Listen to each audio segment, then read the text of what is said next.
Hey everybody, we're here on site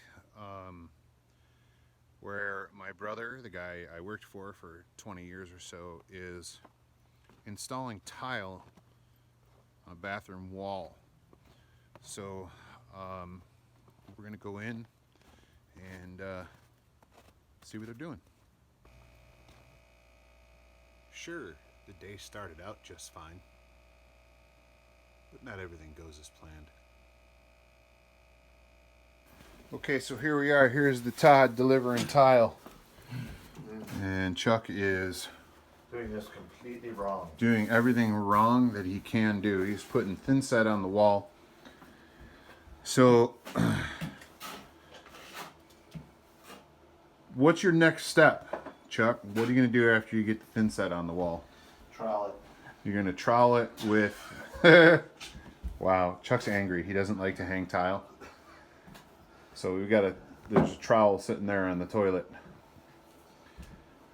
And it's a notch trowel. So once that's done, you get in here. It actually puts notches in the thin set. So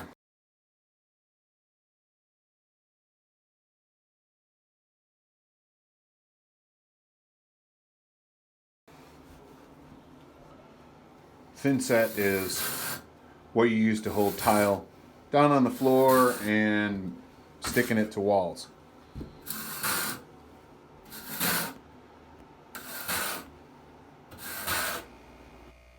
Now, just to forewarn you, my brother's not a tile guy. That's me. I'm the tile guy. And watching him struggle, whew, I couldn't show you guys how to do things the wrong way. Alright, so the tile goes up pretty quick.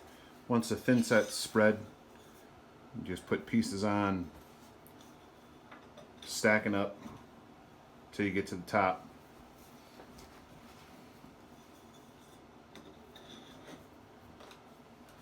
Just like Legos. It's like Legos.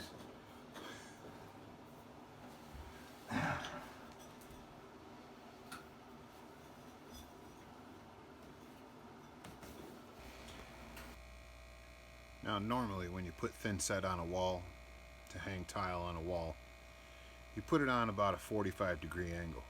You don't put the lines going up and down, and you don't put them left and right. Typically when you do that, the tile will sag, making it difficult to install the tile and keep it straight.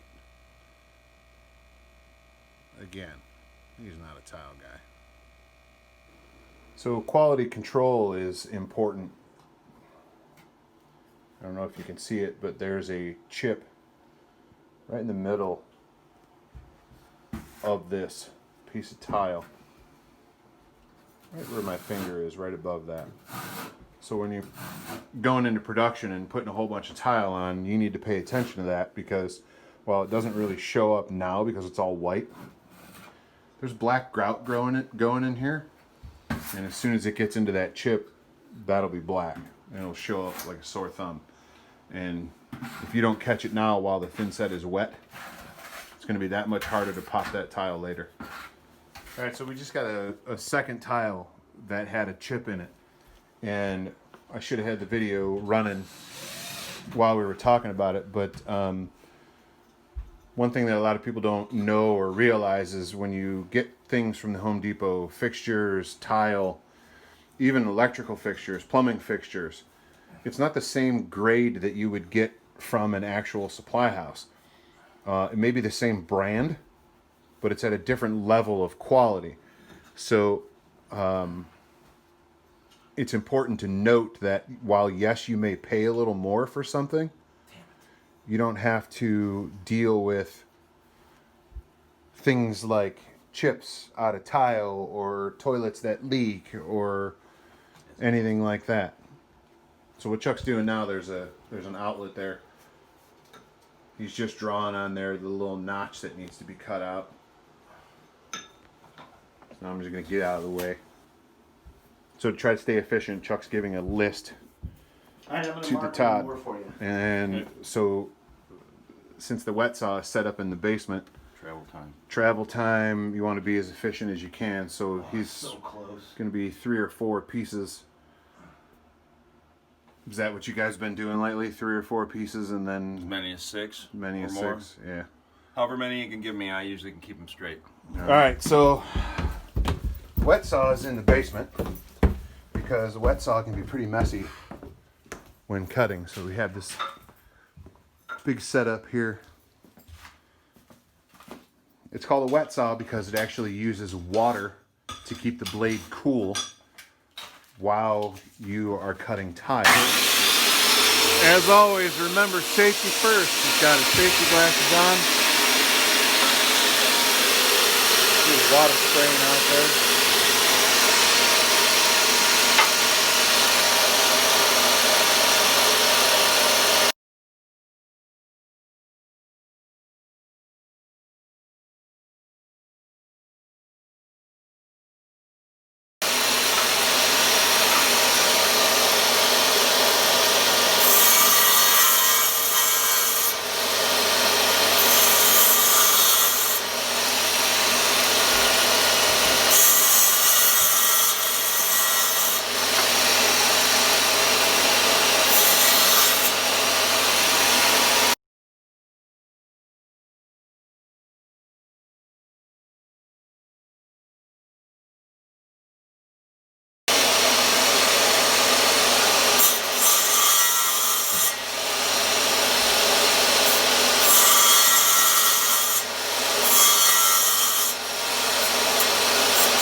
So I figure I'll save some time, deliver, and got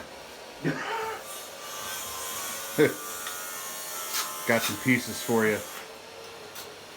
Oh, thank you.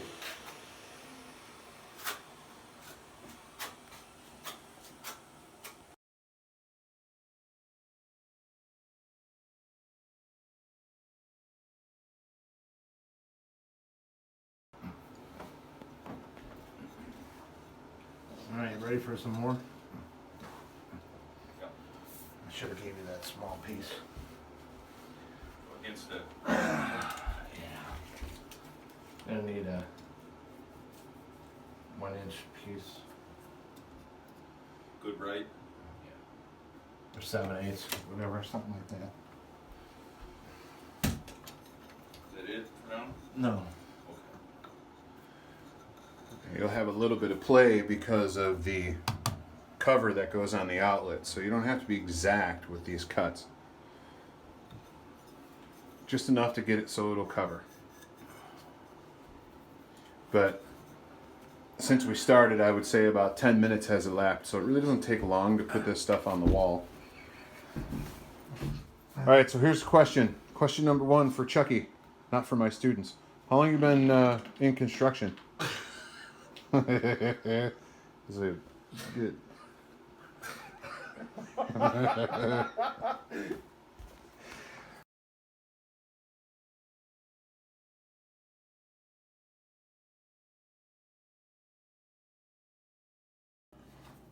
Hey, what's up, guys?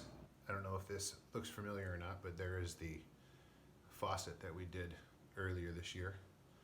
So this next thing I want to show you guys is something that's really not entirely construction related, but when you're in the trades for a while, people tend to ask you to do a lot of things in their house. And this is a skill I think everybody should know how to do. Believe it or not, my mother taught me how to do this. So let me flip the camera around. What I want to teach you guys how to do today is how to repair mini blinds. We got one that's cracked here, and apparently somebody's nosy and likes to look out the window. So what we're going to do is we're going to replace 3 or 4 of these slats on mini blinds. Now, the important thing to note is the string that's on the outside and on the inside. This is the inside one, and the one on the outside here creates sort of a ladder, and that ladder is what holds each blind in place. Now that string that's in the middle that goes through every blind goes all the way to the top, and that's how the blinds operate up and down. You got to get that string out of there. So the first thing we need to do is gather the tools that we're going to need. Here's the first tool, a butter knife. And here's the second tool, a pair of scissors. That's it. So these blinds have never been adjusted for length. So we have all these extra slats down here that we can use. And what we need to do is pull these 3 plugs out. Actually, this middle one doesn't need to come out because there's no string that goes down the middle. But you need to pull these plugs out so you can release that center string and pull it out of the way. And that's what the butter knife is for. You can see I started with this one.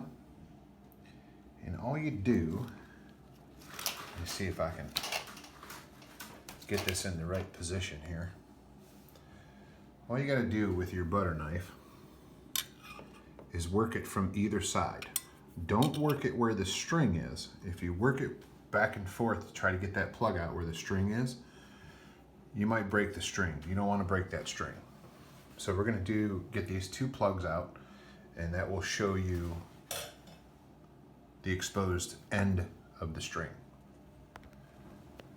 All right, now that we got those plugs out, you can see the string in question actually goes through the plug, and there's a knot here.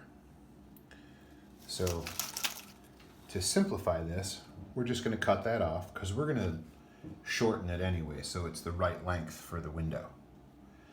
So then your next step is to cut this string and pull it out of the way. So I'm going to see if I can do that here. We are going to prop this up here.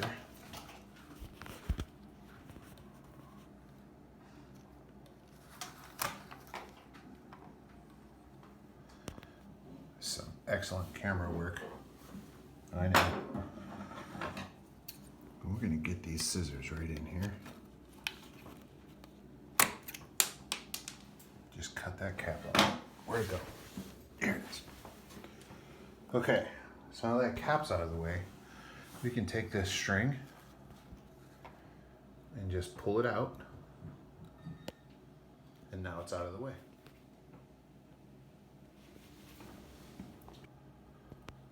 With those 2 strings out of the way, all you got to do is grab the blind you want to replace and pull it out.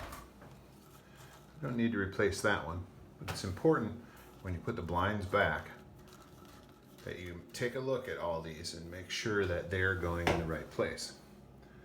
Now, admittedly, these are automatic blinds. I have never trimmed or repaired blinds like this before. So when I cut the string on the left here for this other plug, that string shot up into the body of the blind. So we're going to see what happened to that. Should make for some interesting video, I think. Probably not. All right, so I've got those individual blinds replaced.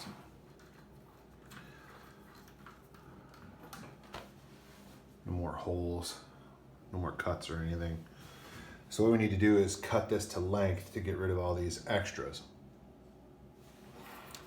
And what you do there is I typically add about 2 inches longer than what I need for the blinds to cover the window. So take our scissors about 2 inches below. We're just going to cut it. This one here, this one here, and there it is. The bottom weight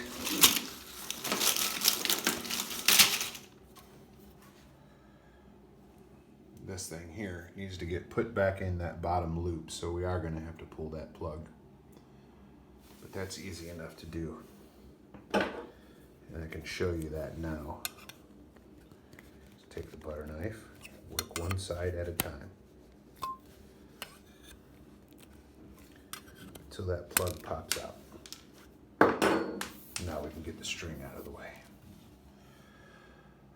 Okay, I guess the next step would be to pull that thing down and see if we can find the strings that shot up in there. All right, I've got the bottom piece in, the weighted part here.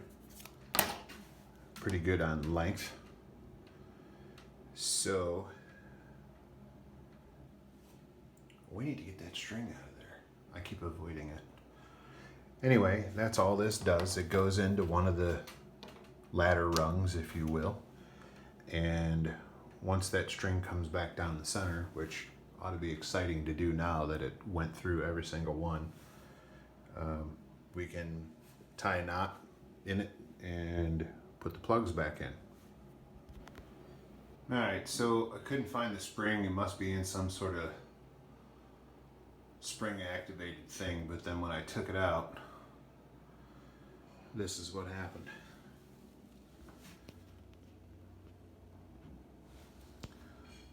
So I'm gonna give up because today has been the worst day ever. Tomorrow, we're gonna do something different. Yay me. And that is how you fix mini blinds. You just replace them.